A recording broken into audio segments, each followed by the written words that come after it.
आप कितने भाग्यशाली हैं कि उत्तर प्रदेश में आपका जन्म हुआ। अवध क्षेत्र में सर्वाधिक तीर्थ, भगवान के अवतार, महात्मा जन आपके उत्तर प्रदेश में है। और श्रीमद् भागवत का भी सर्वप्रथम वाचन नैमिषारण्य में हुआ। नैमिषारण्य सबसे पवित्र तीर्थ है। वहां आप जाओगे तो आपको चक्र तीर्थ मिलेगा। चक्र के आकार में जल का स्रोत अंदर से निकलता है। कैसे तीर्थ सबसे श्रेष्ठ माना गया?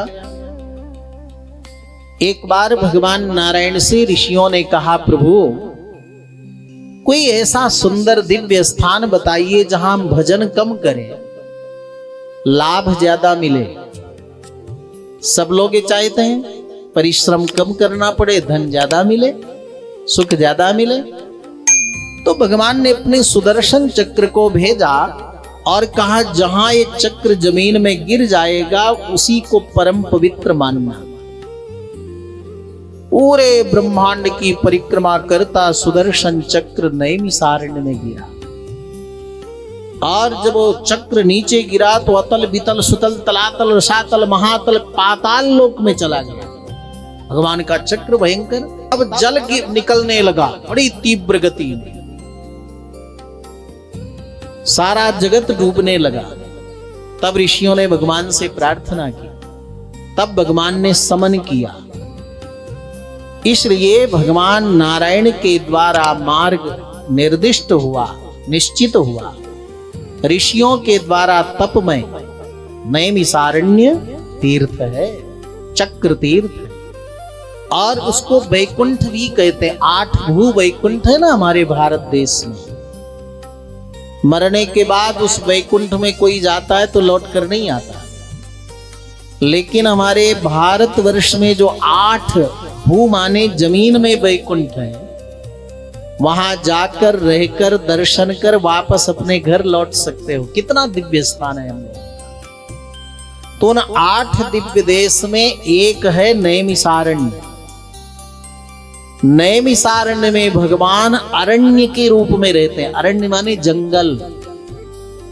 आप कभी जाओ नैमिषारण्य में, हमें तो कई बार सौभाग्य मिला वहां कथा करने का, और इस बार भी अगस्त में है। तो बड़ा दिव्य स्थान है। तो वहां जब वन में जाओ, वृक्षों में अनुभव करो एकांत में, तो लगता है वृक्ष ही भगवान का रूप है, आपसे वार्ता कर रहे हैं। तो भगवान वहां अरण्य के रूप में, वन के रूप में। दूसरा वैकुंठ है पुष्कर, राजस्थान में। वहां भगवान जल के रूप में विराजमान है। तीसरा वैकुंठ है बद्रीनाथ। आप लोग गए होंगे। भगवान बद्री विशाल चतुर्भुज मुदारांगम चक्राद्यायुध सेवितम। भगवान चतुर्भुज रूप में विराजमान होकर के तप कर रहे हैं। तो वहां नारायण, नर नारायण के रूप में भगवान तीसरे वैकुंठ में बद्रीनाथ में विराजमान। और चौथा वैकुंठ आजकल नेपाल हो गया, वो भी भारत देश ही था। नेपाल में जहां शालिग्राम भगवान प्राप्त होते हैं, गंडकी नदी जहां से निकली है, जिसको मुक्तिनाथ कहते हैं, वो चौथा भू वैकुंठ है। वहां भगवान शालिग्राम के रूप में विराजमान है। 4 हो गए उत्तर देश के वैकुंठ। और दक्षिण में भी 4 वैकुंठ है। तिरुपति बालाजी आप नाम सुने होंगे। वहां भगवान वेंकटेश के रूप में भगवान विराजमान है। 5वां हो गया। 6वां है श्रीरंगम, तमिलनाडु में तिरुचनापल्ली में। वहां भगवान रंगनाथ स्वामी के रूप में विराजमान है। 6 हो गए। और 7वां है मेलकोटा में, जिसको दक्षिण बद्री कहते हैं। वहां भगवान तिरुनारायण के रूप में विराजमान है। और 8वां वैकुंठ है श्री मुष्णम में, अथवा कुछ लोग तो तात्री को मानते हैं।